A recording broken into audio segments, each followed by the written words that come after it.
बड' लेटेस्ट आपडेटआव बयखौबो बरायबाय। दिनैनि रादाबखौ फरायदों आं प्रमद खाख्लारि। गिबि निउज आपडेटबो दङ। बाक्सा जिल्लानि मुसलपुराव थानाय ना बिफान मावख'आव मोनसे हाबाफारिनि गेजेरजों बिटिआरनि मावफुं सोद्रोमा राकेश ब्रह्मआ ना फिसिनाय आरो जिब जुनार फिसिनायनि बिबांखौ बांहोनायनि थांखिजों नानि आदारखौ राननानै होदों। नानि आदार राननायनि उनाव राकेश ब्रह्म बिथाङा बुङो दि बे बाराव ना फिसिनायजों लोगोसेनो जिब जुनार फिसिनाय खामानिफोरखौ सरकारा गोख्रों नोजोर लाखिदों आरो ना फिसिनायनि थाखाय फुख्रि जावनानै होनाय, ना जोलै होनाय, आदार होनाय आरो बेराम जायोब्ला सरकारा फाहामथायनि थाखाय राहा लानाय बायदि खामानिखौ मावनो थाखाय बिथांखि लादों होनना मोनसे गोजोनथाव रादाब। बिटिसिनि बारग' गाहाय हाग्रामा महिलारि बिथांनो मान बान्था होनाय जागोन। दुलाराय बर' हारिखौ मुलुगाव सिनायथि होनाय, बर' माहारिबादखौ गोख्रों खालामनायाव मैखोमै बिफाव लानानै दैदेनबोनाय आरो बर' समाजारि बिथिंखौ गोख्रों खालामनाय आरो दाफामनायाव गोबां बिहोमा होनायनि जुनै 2021 मायथाइनि थाखाय बिटिसिनि बारग' गाहाय हाग्रामा महिलारि बिथांनो जनानिता भिमबर देउरि बान्थाखौ होनाय जागोन।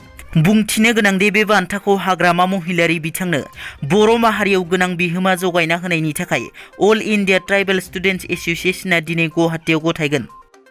थांनाय 2015 मायथाइयाव बिटिसि सरकारजों रां अनसुंथाइ मोननानै लुफुंनाय डिब्रुगड़ मुलुगसोलोंसालिनि बर' बिफाननि बिल्डिं न'खौ दिनै बेखेवबाय। गोदानै लुफुंनाय बिल्डिं न'खौ बिटिआरनि गाहाय प्रमद बर'आ बेखेवो। दिनैनि बे बेखेवनाय सानखालि आसाम आयेन आफादनि बुंथिगिरि बिस्वजित दैमारी बिथाङा गाहाय आलासि महरै बाहागो लायो। बुंथिगिरि बिस्वजित दैमारी बिथाङा डिब्रुगड़ मुलुगसोलोंसालियाव बर' बिफानसिम थांनाय लामानि गोदानै लुफुंनाय अन्थाइ खाम्फाखौ बेखेवनानै होयो। हाग्रामा महिलारि आरो प्रमद बर'आ आखाइ हमलायनांगौ। बे बाथ्राया आंल' बुंनाय बाथ्रा नङा, बे बाथ्राया रायजो राजाफोरनि बुंनाय।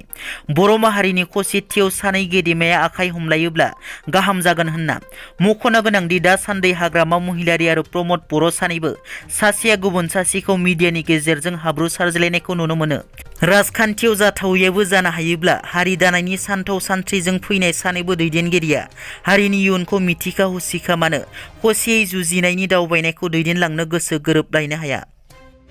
क'क्राझार जिल्लानि गसाइगाव महकुमानि बिजिरसालियाव थांनाय 2005 मायथाइनिफ्राय सासे उखिल महरै हाबा मावबोनाय आरो थांनाय 2013 मायथाइनिफ्राय सासे नटारि अफिसार महरै बिबान नाजावनानै हाबा मावबोनाय 1 नं दावागुरि गामिनि लहित कुमार नार्जारिया थांनाय समबारखालि गसाइगाव बिजिरसालियाव जिरायबाय थानाय समावनो हरखाब थैथाबथानाय जानानै रुंसारि जानो गोनां जायो।